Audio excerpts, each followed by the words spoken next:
Welcome to भाई की पढ़ाई सब्सक्राइबर। और जिन्होंने नहीं किया वो कर दो। कर दिया। चल पढ़ा अब। तो बड़े भाई साहब जो थे वो छोटे भाई की गलती पर उसे डांटते थे। बड़े भाई साहब उपदेश देने की कला में माहिर थे। ऐसी ऐसी बातें कहते थे कि छोटे भाई की हिम्मत टूट जाती। एक बार छोटे भाई ने सोचा कि वो पूरा मन लगाकर पढ़ेगा और इस जोश में उसने एक टाइम टेबल बना डाला। वैसे मैंने भी जोश में आकर बहुत सारे टाइम टेबल बनाए हैं। वो अलग बात है कि एक भी टाइम टेबल 2 दिन से ज्यादा फॉलो नहीं कर पाया। तो छोटे भाई ने टाइम टेबल में खेल कूद को समय नहीं दिया।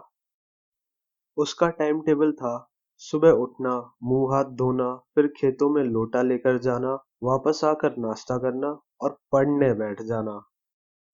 6 से 8 इंग्लिश, 8 से 9 हिंदी, 9 से 9:30 हिस्ट्री, फिर भोजन करके स्कूल चले जाना, स्कूल से 3:30 बजे वापस और फिर आधा घंटा आराम करना।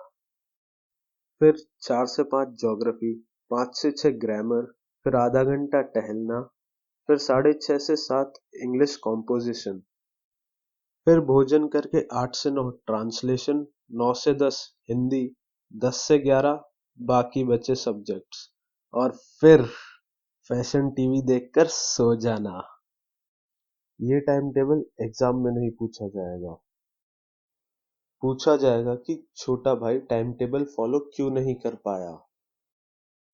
तो आंसर है क्योंकि टाइम टेबल में रेस्ट और खेल कूद के लिए टाइम नहीं था और सिर्फ पढ़ाई ही पढ़ाई थी। भाई टाइम टेबल बनाना एक बात है और फॉलो करना दूसरी। पर आजकल के लड़के टाइम टेबल फॉलो करने की जगह इंस्टाग्राम पर लड़कियों को फॉलो करते हैं। छोटे भाई ने दीवार पर सनी लियोनी के पोस्टर के साथ टाइम टेबल चिपका तो दिया पर फॉलो नहीं किया। वो हमेशा खेलता रहता और बड़े भाई साहब को डांटने का मौका मिल जाता। छोटे भाई की जिंदगी बड़े भाई के खौफनाक साए में गुजर रही थी।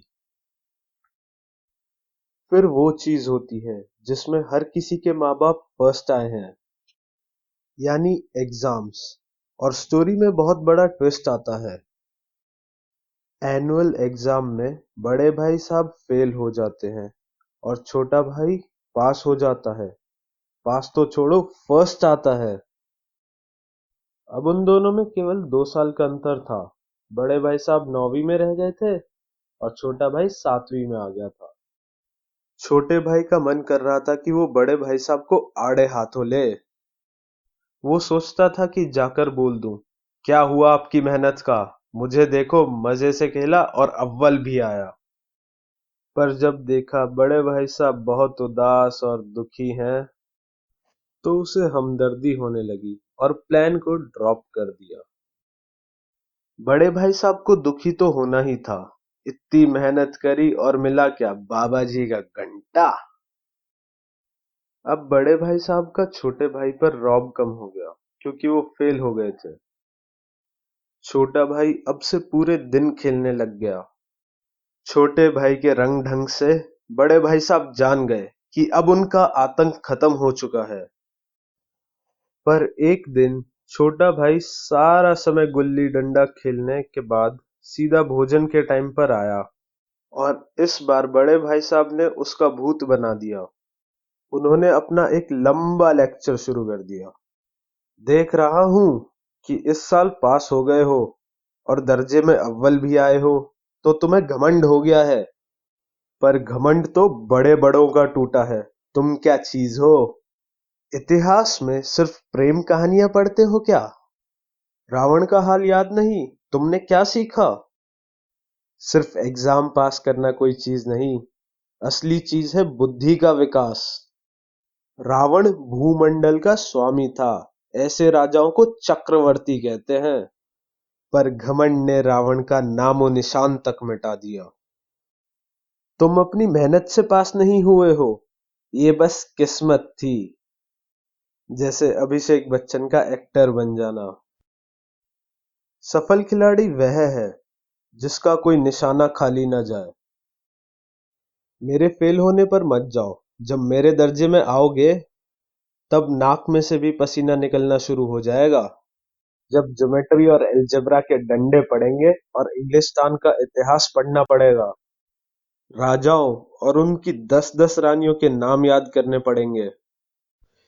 8-8 हेनरी गुजर चुके। किस हेनरी के टाइम पे कौन सा कांड हुआ, ये याद करना मजाक समझते हो क्या? कितने ही जेम्स हैं, दर्जनों विलियम हैं और बीसियों चार्ल्स पैदा हुए हैं। जब रटोगे तो दिन में भी अंधेरा दिखेगा। और इन बेवकूफों को नाम भी नहीं सूझते थे, बस एक ही नाम के पीछे 2, 3, 4, 5 लगाते चले गए। मुझसे पूछते 10 लाख नाम बता देता। परीक्षक चाहता है कि हम अक्षर अक्षर रट डालें। शायद रटने का नाम ही शिक्षा है। रटने से बुद्धि का विकास तो होगा नहीं, तो ऐसी शिक्षा का क्या फायदा? मेरे दर्जे में पापड़ बेलने पड़ेंगे और खिलाने भी किसी और को पड़ेंगे। मैं कहता हूं पढ़ लो, वरना पछताते रहोगे। तो बड़े भाई साहब का लेक्चर खत्म हुआ। वैसे एक क्वेश्चन आता है एग्जाम में, शिक्षा में क्या क्या दोष है? तो लिख देना, सिर्फ रटने का काम है, बच्चों का ज्ञान नहीं बढ़ता, दिमागी विकास नहीं होता। वरना यार तुम तो मुझसे अच्छे से जानते हो, अपनी कहानी लिख देना। और थोड़े से हिंट इस लेक्चर से ले लेना। लेक्चर के कारण छोटे भाई को खाना भी कड़वा लग रहा था। चलो यार, अब मुझे भी भूख लग रही है, तो मैं खाना खाने जा रहा हूँ। तुम भी खा पी लो, फिर अगले पार्ट में मिलते हैं। मम्मी, ये कौन सी सब्जी है? टिंडे की है बेटा। आय हाय छी, मैं नहीं खा रहा। जो खाएगा उसे ही आइसक्रीम मिलेगी बस। अच्छा ठीक है, बस ये लास्ट टाइम है लेकिन।